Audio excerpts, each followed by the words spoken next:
You didn't die during the plague, but that didn't mean you were lucky. Imagine you wake up in a village that used to be filled with life.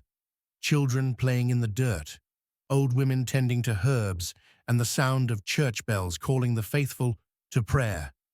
Now it's silent. Not quiet, silent. The kind of silence that presses against your chest. There are no dogs barking, no market cries, no laughter, just the sound of the wind blowing through empty homes and broken shutters. The plague came fast. First, it was whispers. A traveler collapsed on the road, fevered and raving. Then your neighbor's son grew dark blotches on his neck and died before sunset. Soon after, the priest stopped holding mass, and then your whole world collapsed into death. But you survived. Somehow. Maybe you didn't get sick at all. Maybe you did, and clawed your way back from the edge, fevered and delirious, vomiting black bile. You watched friends cough blood, watched mothers bury children, and fathers dig their own graves. You smelled the rot. You tasted ash in your mouth. And when it was over, when the wave passed and the cart stopped rolling, you were still here. But the world wasn't. The streets were littered with bodies, some buried, some half-buried, some never touched.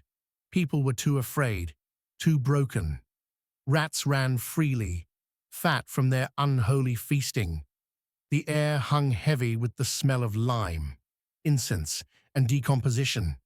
You tried to find survivors, to speak, but no one answered from behind locked doors. And when they did, their eyes looked through you like you were already dead. Food, gone. Farmers abandoned fields.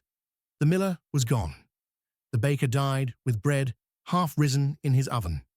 You scavenged stale flour, spoiled cheese, herbs you weren't sure were safe. Hunger became a constant ache. You'd do anything for meat, anything for a taste of something warm. And water? The wells were feared. Some believed they had been poisoned.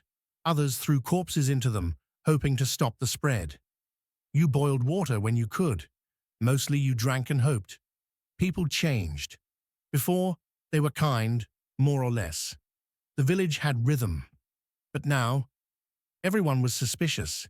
You saw a man kill another over a loaf of bread. You watched a woman burn down her neighbor's house because she thought the devil lived inside. There were rumors of travelers robbing plague carts, of priests selling fake holy relics to the desperate. Every kindness had a cost. Every touch was a threat. The church tried to help, or what was left of it. Monks had fled. Priests lay dead in their robes. The ones that remained told you it was God's punishment, that your sins, yours personally, had brought this. You knelt in the cold dirt, begged forgiveness, but nothing changed. The sky remained grey. The world remained broken. You tried to leave, thought maybe another town had been spared. But the roads were worse. Forests echoed with silence, not birdsong. At night, wolves came closer to the roads. Travelers went missing. Some were never found. Others came back, but wrong, wild-eyed, whispering things that didn't make sense. And then the memories came, not just of death, but of the living. Your sister's laughter before the fever, your father's voice as he told stories by firelight. The songs you used to hear in the evenings, they haunted you. More than ghosts. You saw them in shadows, heard them in the wind. Survivors carried that weight. The dead were free. You remained, dragging behind you the chain of everyone you'd lost. When it rained, the world smelled cleaner. You'd sit beneath the crumbling roof, letting it wash over you, pretending the world could be reborn. But when the rain stopped, the mud revealed bones. The past refused to be buried. You found a boy once, alone, his parents dead. He didn't speak, just followed you. You shared what you had. He made you remember what it meant to care. Then he vanished. You searched, But in your heart, you knew that's what survival was. Hope, briefly sparked, then extinguished again. Time passed. Maybe months, maybe years. The sun still rose. Crops grew wild. You learned which plants would kill and which would heal. You grew quiet. The kind of quiet that doesn't need answers anymore.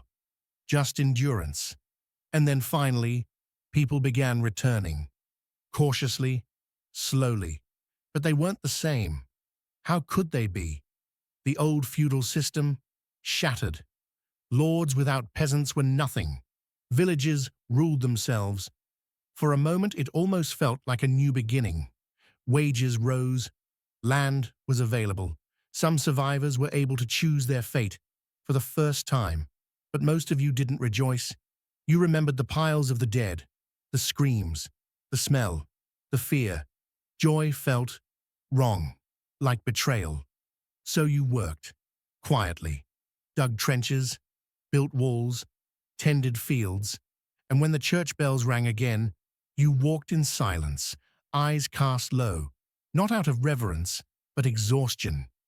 You saw strangers arriving, building anew.